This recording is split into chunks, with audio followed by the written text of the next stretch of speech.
Hey everyone, Anime MacGyver here once more. We continue the revisiting of the countdowns with the top 11 anime what the fuck moments. Arguably, this is my favorite countdown I made to date. Now, someone by the username of Chaos Keith said, quote, "Are you nervous? 'Cause you stutter a lot," in the video. In response, I said, I have to say in a few, so they knew it was me. So let's get started.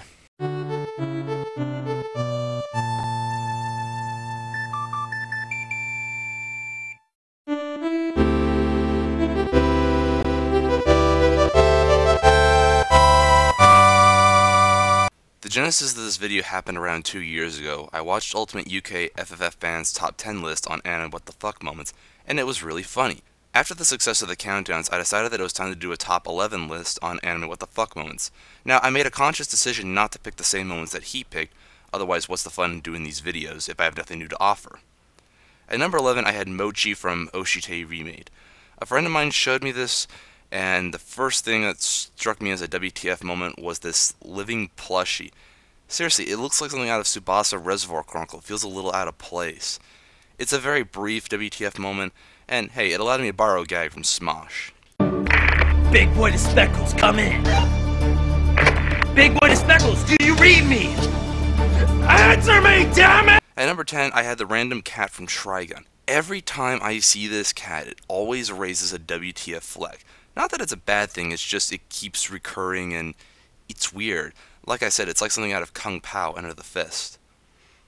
At number 9, I had the Forest Girls from Origin, Spirits of the Past. These girls, I often nickname them the Ventriloquists. Ventriloquists, huh? Although in retrospect, I think they speak telepathically, but hey, telepathy or ventriloquism, it's all the same if you can talk without moving your lips. And I love the Kung Pao joke I used for this one. I'm the chosen one, outside the wall! Your mouth tricks will not work on me, ventriloquists. At number 8, I had the Skyfish from Eureka 7. As much as I like Eureka 7, the only nitpick I have with the show is the Skyfish. Where did they come from? When did they originate? If this was on another planet, I could buy into it more and suspend my disbelief. Now, someone in the video said that it's not set on Earth and that it's a terraformed planet, but after watching Eureka 7, the implication is that it's set on Earth in the future. As to what year, well, as far as I know, it doesn't say. The Skyfish and Holland's line, quote, "You believe in the waves," unquote, just sounds like a bunch of hippie mumbo-jumbo, especially the Summer of Love that's mentioned in the show, hence my running gag of playing the song Aquarius in that scene, and it doesn't feel out of place. At number 7, I had the Count of Monte Cristo. As a joke, I used a brief clip of the Kevin Reynolds version of the Count of Monte Cristo made in 2002.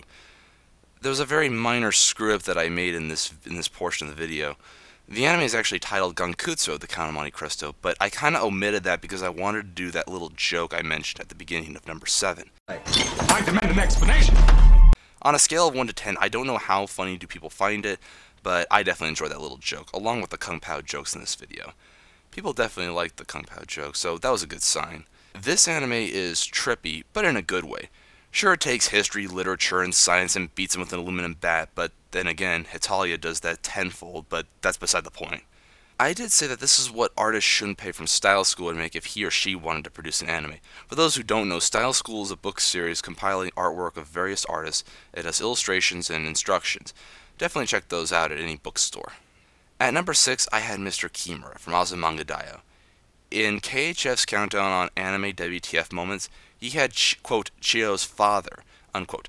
You know, the yellowish cat plushie that recurs in Azumanga Daioh for some weird reason. A WTF moment that's on par with this is Mr. Kimira. Not a moment, just he himself. His mouth is open 95% of the time, and he's a major creep, and I still to this day don't know how the hell did a creep like this get a wife. At number 5, I had Masato kissing Shinji from Neon Genesis Evangelion. I still don't get why Masato got so chummy with Shinji the sissy.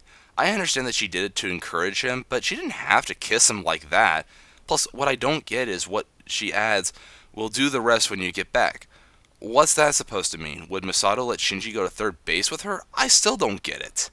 At number 4, I had Alligator Ed from Fullmetal Alchemist Brotherhood.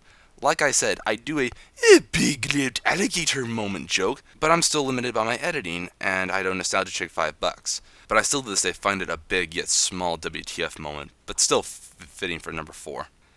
At number 3, I had the life-size bobbleheads from Eden of the East. Now, why I call them bobbleheads is because they look very reminiscent of the ones from Princess Mononoke.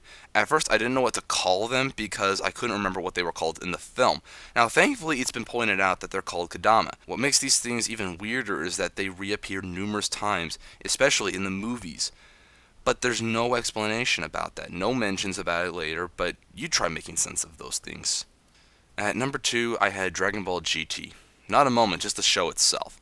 Now, in one of the moments, I asked, what's with the sky? Did a 4-year-old paint it? Well, that I'd resigned because there was a brief mention that when the Dragon Balls went screw loose, it affected the sky. I honestly kind of find that to be a little bit of a crappy afterthought. But as for the rest, this has my favorite line I ever said in this countdown. Do you people begin to understand why I hate this anime so much that I'll be doing an anime analysis on why it sucks? And at number 1, I had a tie between Fooly Cooly and bobobo-bo-bo-bo. Oh, who gives a crap? Even though I don't like both these shows, hey, at least they tied for number 1 on this list, and that's gotta count for something. Am I right? Bobobo is a huge WTF moment. Also, its title is not only a WTF moment, but it's also a mouthful. I still don't get it. Now, Fooly Cooly, KHF had a video showing his reaction to this show, and I wanted to use it because honestly, he had a better way of putting it and pointing out the fact that this show blew a reality fuse. Also, this was not a cameo appearance. I wish it was an actual cameo appearance, but oh well, maybe in a future video that can be arranged. Now, at number 8, I had done 4 Kung Pao jokes, and then I said, okay, this is the last Kung Pao joke I make for this video. And then as an homage to the Nostalgia Critic, I had at number 4, okay, one more. Someone messaged me saying that I did 6 jokes, and my first thought was, no, I used 5, what are you talking about? And then it occurred to me that person thought that when he heard the Big Butt song, he must have thought I spliced that from the movie. No, that was not the case. In Jack's response to Fooly Cooly when he was talking about its obsession with the buttocks, he played a few clips and spliced it to that song, and it just so happened Kung Pao used that song very briefly, and since in this video I had a field day using Kung Pao jokes, I can see where that person was coming from, but that was not intentional on my part. That was a real coincidence. So that was my revisiting of the top 11 anime WTF moments. Since Ultimate UK FFF Fans account was removed, he did create another one called KHF McAwesome, so check him out. Thanks for watching.